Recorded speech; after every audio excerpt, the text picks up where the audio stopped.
नमस्कार दोस्तों, मैं ऋषभ मिश्रा आप सभी लोगों का अपने चैनल एजुकेशन प्लांट में हार्दिक स्वागत करता हूं। आज के वीडियो में हम आपको डेटा के बारे में बताने वाले थे। जैसा कि लास्ट वीडियो में हमने आप लोगों से कहा था, लास्ट वीडियो में हमने आपसे बेसिक ऑफ स्टैटिस्टिक्स डिस्कस किया था। उसी को आगे कंटिन्यू करते हुए हम आप लोगों से आज डेटा के बारे में डिस्कस करेंगे।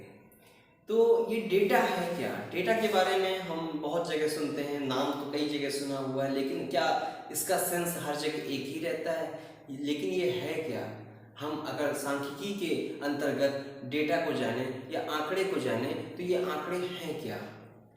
रियल में ये जो किसी भी प्रकार की इंफॉर्मेशंस हमें कहीं ना कहीं से मिलती हैं। आप बहुत ध्यान से सुन रहे होंगे कि हमने जब आंकड़े की बात की तो वहां पर भी आंकड़ा ना बोल करके आंकड़े बोला, इंफॉर्मेशन ना बोल करके इंफॉर्मेशंस बोला। क्यों हम इसका प्लूरल वर्ड क्यों ले रहे हैं? क्योंकि ये कलेक्शन ऑफ इंफॉर्मेशंस होता है, मीन्स सूचनाओं का एक संग्रह होता है। इसमें कई सारी इंफॉर्मेशंस होती है, उसका एक ग्रुप होता है, इसीलिए इसको हम डेटा बोलते हैं। डेटा नाम से हमें कुछ पता चल रहा है कि ये कैसा वर्ड है, लेकिन हम आपको बता दें कि ये कलेक्शन ऑफ इंफॉर्मेशंस है, इसलिए ये प्लूरल वर्ड है, ना कि सिंगुलर। अगर हम सिंगुलर वर्ड की बात करें कि सिंगुलर वर्ड क्या होता है, तो डेटा का सिंगुलर वर्ड होता है डेटम, लेकिन ये चलन में नहीं है। उसका एकमात्र कारण ये है कि हम कहीं पर भी कोई आंकड़े एकत्र करते हैं तो पूरा का पूरा संग्रह एकत्र करते हैं, उसका ग्रुप निकालते हैं। तो ग्रुप के लिए हमें सिंगुलर की रिक्वायरमेंट नहीं होती, हमेशा प्लूरल को ही हम ध्यान रखते हैं। इसीलिए ये चलन में जितना जो कुछ भी आ रहा है वो डेटा वर्ड आ रहा है। डेटा को हम दूर दूर तक नहीं देखते हैं। डेटम तो एक सिंगुलर वर्ड है, इसकी कहीं पर भी रिक्वायरमेंट हमारे जीवन में नहीं होती है। This is the collection of informations. Data means सूचनाओं का संग्रह। बस इसी पर आज हम आपसे डिस्कस करते हैं। तो अगर आप हमारे चैनल एजुकेशन प्लांट में पहली बार आए हैं तो उसे सब्सक्राइब जरूर करें और पास में लगे बेल आइकन को ऑल पर सेट करें। वीडियो पसंद आए दोस्तों तो इसे लाइक करके अपने दोस्तों में शेयर जरूर करें। तो आइए डिस्कस करते हैं। हमने जब लास्ट वीडियो में आपसे बेसिक ऑफ स्टैटिस्टिक्स की चर्चा की थी तो उसमें हमने आप लोगों को थोड़ा सा पीछे जाकर के बताया था कि क्यों इसको स्टैटिस्टिक्स नाम दिया गया, राजतंत्र का विज्ञान क्यों कहा गया, क्योंकि राजा महाराजा लोग अपने राज्यों की सीमाओं के विस्तार को देखते हुए, उसको विकास को देखते हुए बहुत सारी प्रॉब्लम्स को ढूंढने का प्रयास करते थे, उनकी जो जो समस्याएं थी उन्हें सुधारने का प्रयास करते थे। इसके लिए जरूरी होता था कि वो उसका निरीक्षण करें, कहाँ पर क्या चल रहा है, इन सारी चीज़ों की जानकारी लें। तो ये जानकारी वर्ड आया, बस यही डेटा है। हम रोज कोई ना कोई एक्टिविटीज करते रहते हैं और नया कुछ सीखते रहते हैं और कुछ भी हमें नया गेन हो रहा होता है। ये सब क्या है? कहीं ना कहीं इंफॉर्मेशंस हैं, कहीं ना कहीं सूचनाएं हैं, कहीं ना कहीं कोई ज्ञान है। ये सब कुछ आपका डेटा है। अब ये डेटा किन किन रूपों में हो सकता है? मीन्स क्या हर तरह की सूचनाएं, हमारी शिक्षा, हमारा ज्ञान, सब कुछ डेटा है? जी हाँ, ये सब कुछ डेटा है। ये बस डिपेंड करता है कि हम इसे कैसे प्रेजेंट करते हैं और इनका आधार क्या है, किन किन आधार पर हम इसे कैसे क्लासिफाइड करते हैं। तो आइए हम जानते हैं अबाउट क्लासिफिकेशन ऑफ डेटा। इसका क्लासिफिकेशन हम कुछ तरीकों से करते हैं, वो चीजें हम आपके सामने यहाँ पे रख रहे हैं। On the basis of collection, on the basis of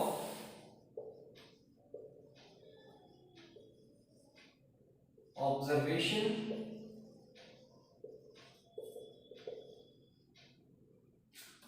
and on the basis of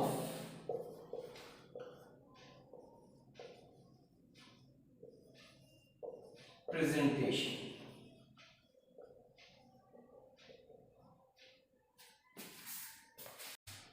आंकड़े के प्रकार एकत्रीकरण के आधार पर, आंकड़े के प्रकार निरीक्षण के आधार पर, आंकड़े के प्रकार प्रस्तुतिकरण के आधार पर। तो सबसे पहले हम बात करते हैं एकत्रीकरण के आधार पर आंकड़ों के प्रकार।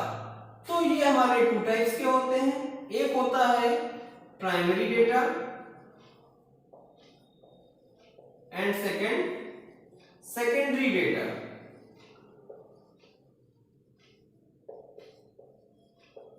ठीक, प्राइमरी डेटा हम कैसे एकत्र करते हैं और सेकेंडरी डेटा हम कैसे एकत्र करते हैं। हम बहुत कुछ रिसर्च करने के लिए फील्ड पे निकलते हैं, बहुत सारी जानकारियां इकट्ठा करने के लिए निकलते हैं, हम खुद निरीक्षण करने के लिए निकलते हैं। तो बहुत सारी चीजें होती हैं जिसकी जानकारी हम डायरेक्टली नहीं कर पा रहे होते हैं, तो हम किसी बुक का सहारा लेते हैं, नेट का सहारा लेते हैं, किसी पर्सन का सहारा लेते हैं, न्यूज़ चैनल का सहारा लेते हैं, न्यूज़पेपर का सहारा लेते हैं। लेकिन कुछ चीज़ें ऐसी होती हैं कि हम अगर खुद पहुंच जा रहे हैं तो वहां पर हमें किसी अदर की आवश्यकता नहीं होती है।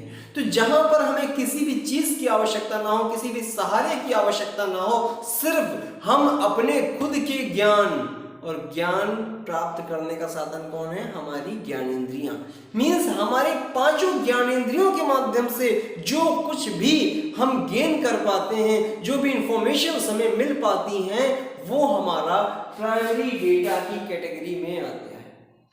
हमारी पांच ज्ञानेंद्रियां, हमारी आंख, हमारे कान, हमारे नाक, मुंह, जिह्वा, त्वचा कि जो कुछ भी है, इसी के आधार पर अगर हम खुद उस चीज के बारे में जानकारी अर्जित करते हैं तो हमें किसी और से पूछने की जरूरत नहीं है कि वो चीज क्या थी, वो चीज कैसी है ना। भले हम किसी चीज का स्वाद ले रहे हो, भले हम किसी चीज की स्मेल ले रहे हो, लेकिन अगर हमने खुद ले लिया है तो वो 100% एक्यूरेसी है कि जो हमने खुद अनुभव किया है। तो यहाँ पर क्या होता है, जो प्राइमरी डेटा होता है, यहाँ की एक्यूरेसी 100% हो जाती है खुद के लिए। मीन्स हमें खुद पर विश्वास होता है कि ये हमने खुद देखा है, हमने खुद ऑब्जर्व किया है, तो ये हमारा प्राइमरी डेटा होता है। सेकेंडरी डेटा में 100% एक्यूरेसी नहीं मिलती, तो हम क्यों इसका इस्तेमाल करते हैं? सेकेंडरी डेटा हमारे लिए काफ़ी इंपॉर्टेंट चीज़ है। हम हर जगह पहुंच नहीं पाते हैं, हर चीज़ की नॉलेज हमें नहीं हो पाती, सब कुछ संभव नहीं होता है, तो वहाँ पर हमें कहीं ना कहीं विश्वास करना होता है। कुछ ज्ञान लाने के लिए हमें अध्ययन करना पड़ता है। ये सारा का सारा अध्ययन हम सेकेंडरी रूप से करते हैं, चाहे किसी बुक्स से करें, चाहे न्यूज़ चैनल से कोई इंफॉर्मेशन हमें मिले, चाहे न्यूज़पेपर से मिले, चाहे इंटरनेट के माध्यम से मिले। जो हमारे पास प्राइमरी रूप से अवेलेबल नहीं हो पाता है, उसको हम सेकेंडरी रूप से देखते हैं कि हाँ चलो हमें इसका यूज करना है। आप लोग देखते होंगे कि जैसे रिसर्च में कोई राइटर कोई बुक लिखता है तो लास्ट में वो बिब्लियोग्राफी लिखता है। बिब्लियोग्राफी का यही सेंस है कि वो सेकेंडरी इंफॉर्मेशंस की डिटेल दे रहा होता है। प्राइमरी इंफॉर्मेशन तो वो जिसने जो ऑब्जर्व किया उसने एज इट इज लिखा, उसकी बिब्लियोग्राफी में रिपोर्ट देने की आवश्यकता नहीं होती है। बट सेकेंडरी के लिए वो पूरा का पूरा उसमें बताता है। कहीं कहीं आपने देखा होगा कि वो जिस राइटर की बुक पढ़ रहा होता है उस राइटर का नाम लिखता है, यहाँ तक कि उसका पेज नंबर तक डालता है। आजकल तो लोग नेट से सर्च करते हैं तो उसका लिंक भी डालता है। मीन्स यहाँ पर ईमानदारी से हम सब कुछ ब्यौरा दिखा देते हैं कि हाँ ये चीज़ हमने यहाँ से गेन की है।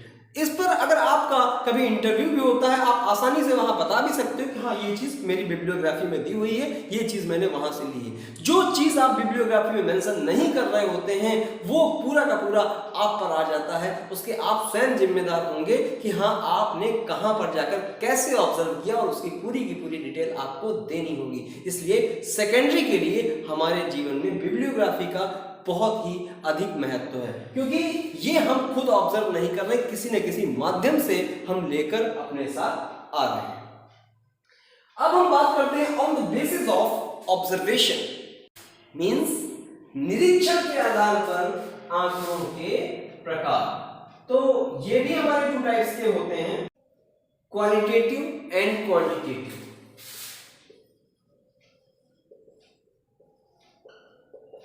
Qualitative and quantitative. क्वालिटेटिव मतलब गुणात्मक और क्वांटिटेटिव मतलब मात्रात्मक। क्वालिटी मीन्स गुण, किसी की विशेषता, किसी की भी चीज के बारे में हमें जानकारी अर्जित होना।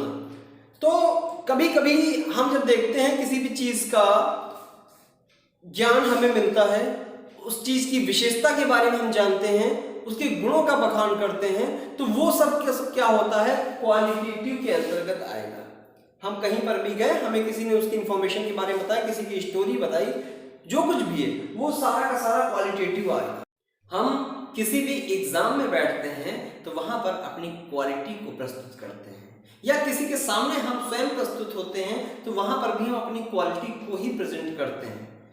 अब अगर किसी को हमारा आकलन करना होता है, जजमेंट करना होता है, तब वो जब कंपेयर करने की नौबत आती है तो वहां पर हमें क्वांटिटी का सहारा लेना पड़ता है। बिना क्वांटिटी के हम कन्वर्जन नहीं कर सकते। तो फिलहाल हम यहाँ डेटा की बात कर रहे हैं, तो डेटा अगर हमें किसी की इंफॉर्मेशन के आधार पर मिल रहा है तो वो एक क्वालिटी है, लेकिन अगर हम उसको अंक प्रदान कर देते हैं या हमें कोई अंक प्रदान करके दे रहा है, जो शीट हमारे पास उस डेटा की आ रही है, तो वो हमारा क्वांटिटेटिव हो जाता है।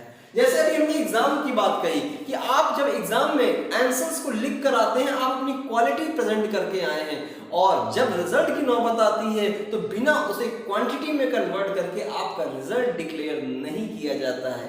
तो कुल मिलाकर हमें मूल्यांकन जब करना होता है, हमें इवैल्यूएशन जब करना होता है, तो वहां पर हमें क्वांटिटी की आवश्यकता पड़ती है, क्योंकि मूल्यांकन जो वर्ड है वो मूल्य प्लस अंकन है। ठीक है, मूल्य एक क्वालिटी है, एक वैल्यू है, वो क्वालिटी को दर्शाता है। तो अगर हम इसमें अंक प्रदान कर रहे हैं, मींस नंबर्स में आ रहे हैं, एक क्वांटिटी ले रहे हैं, तभी संभव है हम किसी का एनालिसिस या इवैल्यूएशन हम कर सकते हैं, अदरवाइज नहीं कर सकते। तो फिलहाल हमको अगर किसी के एक्टिविटीज के बारे में पता चल रहा है, किसी की विशेषता के बारे में पता चल रहा है, तो वो हमारा क्वालिटेटिव डेटा कहा जाएगा, और डायरेक्टली उसी के को नंबर्स में कन्वर्ट करके दिया जा रहा है या हम उस क्वालिटी को नंबर में कन्वर्ट कर रहे हैं, तो वो हमारा क्वांटिटेटिव फॉर्म में होगा। फिर अब हम तीसरी बात करते हैं on the basis of presentation, प्रस्तुतिकरण के आधार पर आंकड़ों के प्रकार। तो फिलहाल ये भी हमारा 2 टाइप्स का होता है। एक होता है अनग्रुप्ड डेटा,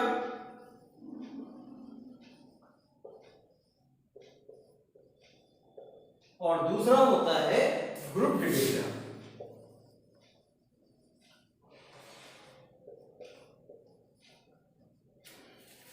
इसको समझाने के लिए हम इसको अभी पूरे बोर्ड पर प्रेजेंट करते हैं और अलग अलग आपको बताते हैं कि क्या होता है अनग्रुप्ड डेटा और क्या होता है ग्रुप्ड डेटा।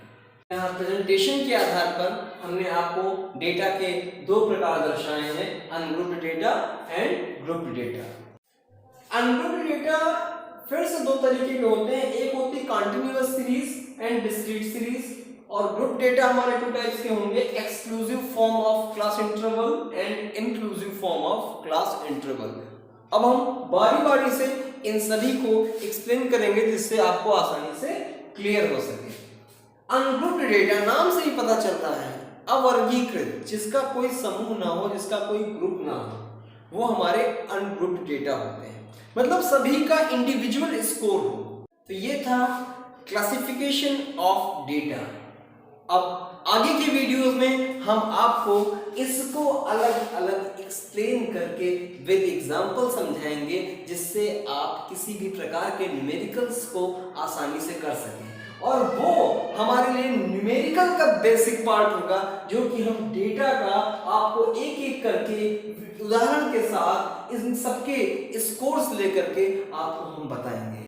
तो हमारे इस टॉपिक को आगे कंटिन्यू करने के लिए बने रहिए हमारे चैनल एजुकेशन प्लांट में, और वीडियो पसंद आया हो तो प्लीज़ इसे लाइक जरूर करें और अपनों के बीच में शेयर करना ना भूलें। तब तक के लिए wish you all the best.